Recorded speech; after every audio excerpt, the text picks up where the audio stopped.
Thank you for your testimony. The chair now recognizes Dr. Grossman for 5 minutes for your opening statement.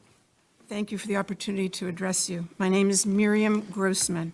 I am a board-certified child, adolescent, and adult psychiatrist, author, and senior fellow at Do No Harm. I have been taking care of patients for 45 years. I'm going to use my time to respond to Dr. McNamara. First, I'm struck by her use of the phrase, sex assigned at birth. Sex is not assigned at birth. Sex is established at conception, and it's recognized at birth, if not earlier. Dr. McNamara claims that her views are science-based, but to claim that sex is assigned at birth is without any scientific basis whatsoever. Its language misleads people, especially children, into thinking that male and female are arbitrary designations and can change. That is simply not true.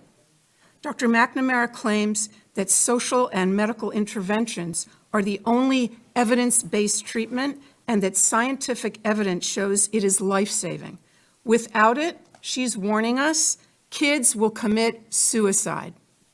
Well, a growing number of countries have effectively banned the care to which she's referring. And thank God there's been no wave of suicides or other mental health catastrophes.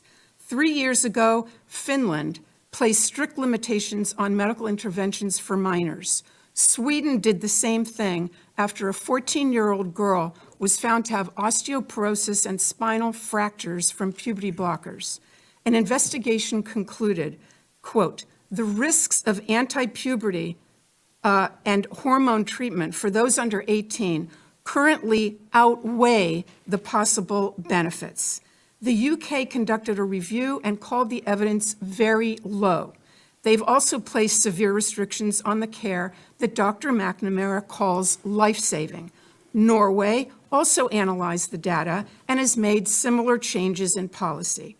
The National Academy of Medicine in France warned, quote, great medical caution must be taken in children and adolescents given the vulnerability of this population and the many undesirable, even serious complications the therapies cause.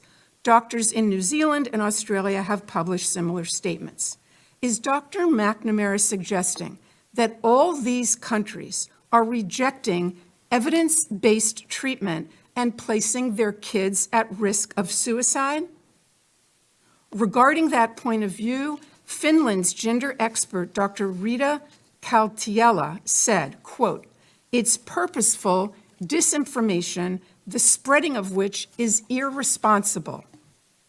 All 7 countries, and Florida too, of course, concluded that kids don't need their development interrupted, the girls don't need their periods stopped and their voices lowered, and the boys don't need to grow breasts.